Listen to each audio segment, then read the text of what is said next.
Togolaises, Togolais, en ce 27 avril, notre nation se rassemble. Elle se souvient, elle honore, elle célèbre. Elle célèbre un moment fondateur, un moment de courage, un moment de dignité, l'indépendance du Togo. Il y a 66 ans, le Togo faisait un choix décisif, le choix de la liberté, le choix de la souveraineté, le choix de la dignité. Ce fut un combat porté par des femmes et des hommes déterminés. Un combat pour la maîtrise de leur destin, un combat pour notre avenir.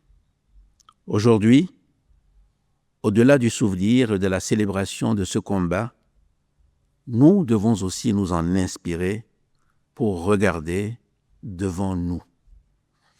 Car l'indépendance n'est pas un héritage, c'est une responsabilité.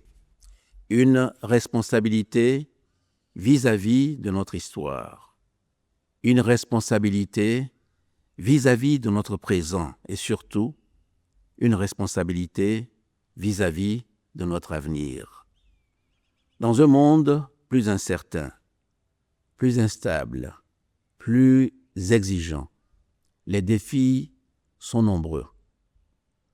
Sommes-nous capables de faire vivre cette indépendance? Sommes-nous capables de la renforcer? Sommes-nous capables de la traduire en progrès concret pour chaque Togolaise et chaque Togolais?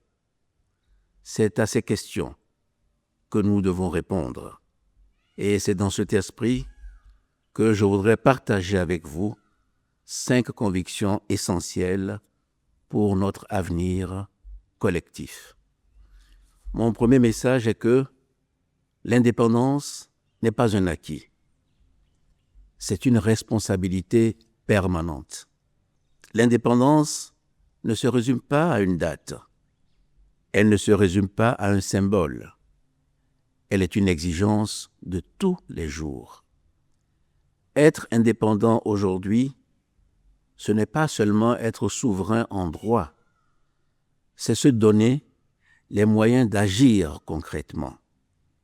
C'est être capable de décider par nous-mêmes, de produire par nous-mêmes, de protéger notre pays et notre population, et enfin de maîtriser notre destin collectif.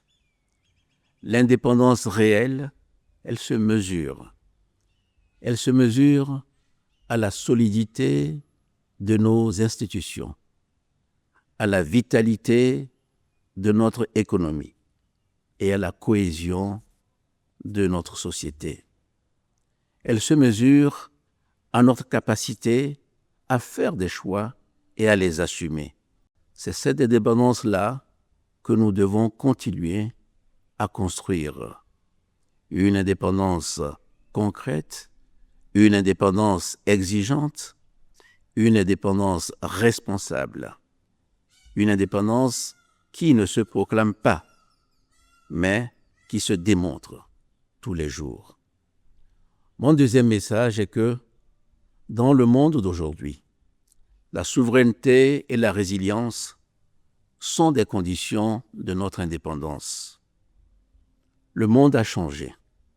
Il est plus incertain, plus fragmenté et aussi plus dangereux. Dans notre région, les défis sécuritaires persistent. Au niveau mondial, les tensions se multiplient. Les équilibres se fragilisent. Les financements deviennent plus rares. Dans ce contexte, nous devons être lucides. Nous devons être surtout solides. La souveraineté n'est plus un principe abstrait. Elle est une nécessité. Elle signifie réduire nos dépendances, sécuriser ce qui est essentiel, être en mesure de faire face aux chocs. La souveraineté ne signifie pas se fermer. Elle ne signifie pas s'isoler. Au contraire, elle suppose d'être ouvert, mais d'être ouvert avec lucidité. Elle suppose des partenariats équilibrés, une diplomatie active et un engagement régional fort. Mon troisième message est que pour célébrer l'indépendance, il faut d'abord répondre aux attentes de la population. L'indépendance ne prend tout son sens que si elle améliore la vie quotidienne. Les attentes de nos concitoyens sont connues, elles sont légitimes. Elles concernent l'emploi, en particulier pour les jeunes. Elles concernent l'accès à l'eau, à l'électricité, à la santé et à l'éducation. Elles concernent aussi les conditions de vie et la dignité. Elles concernent aussi l'équité entre les territoires et entre les populations. Face à ces attentes, la responsabilité de l'État est claire. Apporter des réponses concrètes, des résultats, pas des promesses, des actions visibles. Et c'est dans cet esprit que le gouvernement agit. Et c'est dans cet esprit que nous préparons aujourd'hui la prochaine étape de notre action collective. Mon quatrième message concerne cette prochaine étape. Pour consolider notre indépendance, nous devons préparer l'avenir. C'est tout l'enjeu de notre feuille de route pour les 6 prochaines années. Cette feuille de route s'inscrit dans la continuité de nos efforts. Nous avons engagé des réformes. Nous avons obtenu des résultats. Nous avons posé les bases. Nous devons maintenant aller beaucoup plus loin, avec plus de discipline, plus de clarté, mais plus d'impact. Cette nouvelle étape repose sur 3 exigences qui s'imposent à l'action du gouvernement. Ces 3 exigences, je les ai déjà présentées devant vous dans mon discours de fin d'année. Protéger, rassembler, transformer. Ce ne sont pas juste des mots. Ce sont véritablement les principes qui guideront l'action du gouvernement dans les années à venir. Des principes concrets, des principes opérationnels, des principes qui vont se traduire dans la vie quotidienne.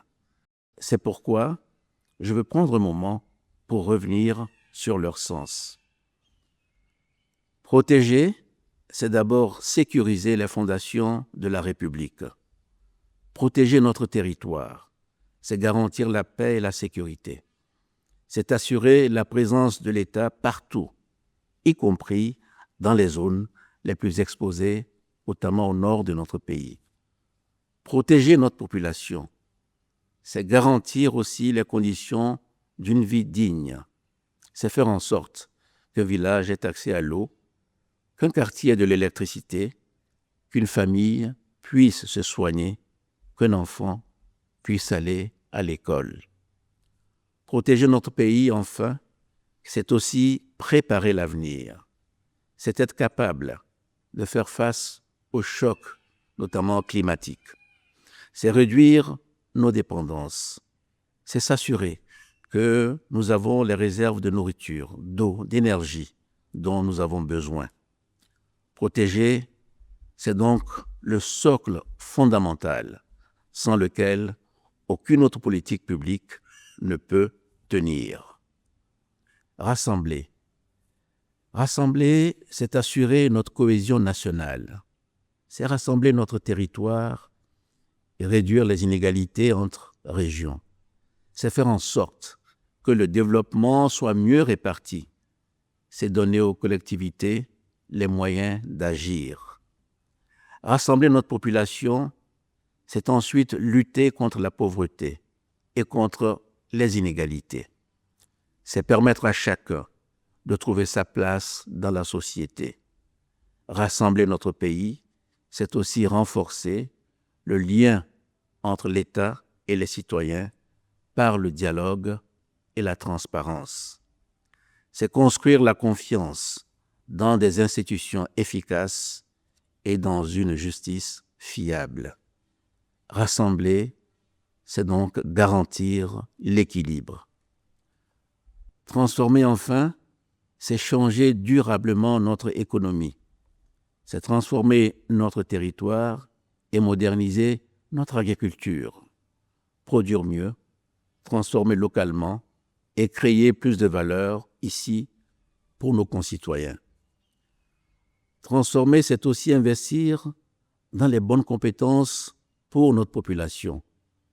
C'est former nos jeunes aux métiers dont notre économie a besoin et faire grandir les talents. C'est faire en sorte que chaque formation mène à un emploi décent et durable dans l'agriculture, dans l'industrie et dans les services. Transformer notre pays, enfin, c'est aussi renforcer nos infrastructures logistiques et notre capacité industrielle. Des routes qui relient nos marchés entre eux et qui permettent d'acheminer nos productions vers les marchés de nos voisins. Un port performant qui facilite les échanges dans l'ensemble de la sous-région. Des zones industrielles où nos entreprises peuvent investir, produire, se développer. C'est faire en sorte que davantage de richesses soient produites ici, au Togo. Transformer, c'est donc la dynamique. Protéger, rassembler, transformer, un socle, un équilibre, une dynamique. Ces trois exigences forment un tout au service de notre population, de notre territoire, de notre pays. Pour finir, mon cinquième et dernier message est que l'avenir du Togo se construira avec tous les Togolais. Une stratégie, aussi bonne soit-elle, ne réussit pas seule. Elle ne réussit que si elle est portée, partagée, appropriée. La Ve République nous engage à changer notre manière de faire. Je souhaite une action publique plus ouverte, plus concertée, plus responsable. Dans les prochaines semaines, une phase d'échange sera engagée avec les institutions, avec le secteur privé, avec la société civile, avec nos partenaires, pour enrichir la réflexion du gouvernement autour de l'élaboration de cette feuille de route, pour la partager, pour la parfaire, pour la faire vivre. Car cette stratégie ne peut réussir que si elle vous appartient à tous. Mes chers compatriotes, l'indépendance n'est pas un souvenir, c'est un projet exigeant, un projet collectif, un projet pour l'avenir, un projet qui nous oblige aussi, mais surtout un projet qui nous rassemble. C'est ensemble que nous devons continuer à construire un Togo plus souverain, plus résilient, plus juste et plus prospère. Que Dieu bénisse notre pays, le Togo. Vive la République, vive le Togo.